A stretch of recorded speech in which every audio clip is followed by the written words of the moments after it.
अस्सलामु अलैकुम वरहमतुल्लाहि वबरकातुह। डेमॉन्स्ट्रेटिव प्रोनाउन यानी ज़मीर इशारा आज हम सीखेंगे और समझेंगे डिटेल के साथ। इससे पहले हम कुछ पार्ट्स ऑफ प्रोनाउन पढ़ चुके हैं। आज हम ज़मीर इशारा को पढ़ेंगे। डिफिनेशन, इसकी तारीफ़ देखेंगे। जिस प्रोनाउन से किसी नाउन की तरफ इशारा किया जाता है उसे डेमॉन्स्ट्रेटिव प्रोनाउन कहा जाता है। यानी हर वो प्रोनाउन, हर वो ज़मीर जिससे किसी भी इस्म यानी किसी भी ख़ास नाम, जगह वगैरह की तरफ इशारा किया जाए उसे क्या कहेंगे? डेमॉन्स्ट्रेटिव प्रोनाउन यानी ज़मीर इशारा कहेंगे। इसके कौन से अल्फाज होते हैं वो देख लेते हैं। यानी वो कौन से अल्फाज हैं जिनके ज़रिए से हम इंग्लिश ज़बान बोलने में या लिखने में किसी चीज़ की तरफ इशारा कर सकते हैं। वो अल्फाज 4 हैं। दिस, जिसका माना है ये। दीज, जिसका माना है ये सब। दैट, जिसका माना है वो। दोज, जिसका माना है वो सब। अब हम इनके कवायद की तरफ बढ़ते हैं, किसको कहाँ और किस तरह इस्तेमाल करना होगा। सबसे पहला कायदा है, इन प्रोनाउन यानी इन ज़मीरों के बाद फ़ौरन लिंकिंग वर्ब यानी फ़ैल नाक़िस आता है। लिंकिंग वर्ब क्या है ये हम आगे सीखेंगे, अभी सिर्फ इसे याद कर लेना है।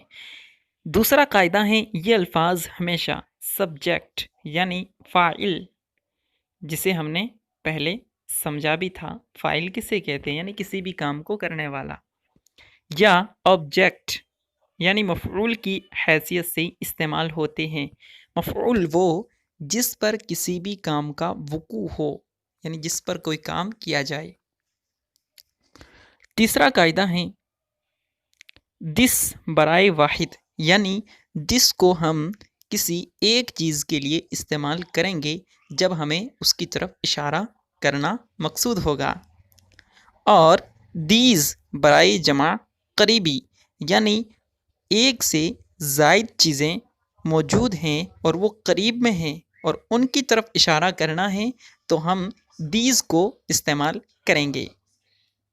जबकि दैट बराए वाहिद, दैट को एक ही चीज़ के लिए इस्तेमाल किया जाएगा और ये उस एक चीज़ के लिए इस्तेमाल किया जाएगा जो थोड़ी दूर होगी, और दिस जो चीज़ करीब होगी उसके लिए। यही फ़र्क है दिस और दैट के इस्तेमाल में। दोज बराए जमा दूर की चीज़ों की तरफ इशारे के लिए इस्तेमाल होता है। यानी बहुत सारी चीज़ें हैं, अगर वो करीब में हैं तो दीज को, अगर दूर हैं तो दोज को इस्तेमाल करेंगे। मिसालें देखते हैं फिर इसे समझते हैं। दिस इज़ अ बुक, ये एक किताब है। इसमें हमने दिस के ज़रिए से किताब की तरफ इशारा किया है जो किताब हमारे करीब ही में रखी हुई है। अगर वही किताब दूर होती तो हम कहते दैट इज़ ए बुक, वो एक किताब है।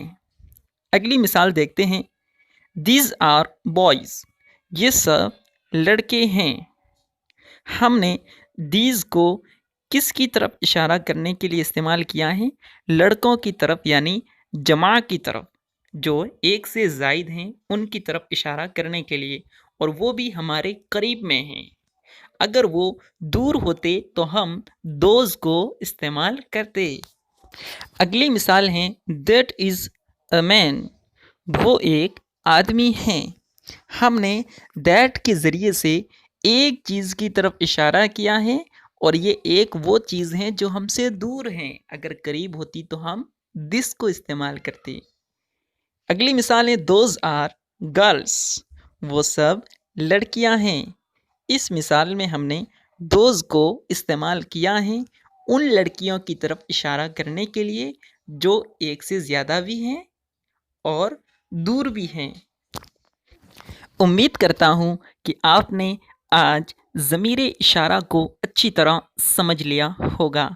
अगर आप इनकी प्रैक्टिस करना चाहते हैं یا آپ ہمارے کورس میں شامل ہیں تو ضرور آپ ان جملوں کو بنائیں اپنی طرف سے، یعنی انہی الفاظ کو استعمال کریں گے اور نئے جملے بنائیں گے۔ آپ ہمارے واٹس اپ گروپ کے اندر جوائن ہو جائیں، لنک ڈسکرپشن میں موجود ہیں، وہاں ہمیں آپ پرسنلی نمبر پر اپنے جملے بنا کر کے پریکٹس کر کے سینڈ کیجئے، ضرور ہماری ٹیم کے ممبران اسے چیک کر کے آپ کو رپلائی بھی دیں گے۔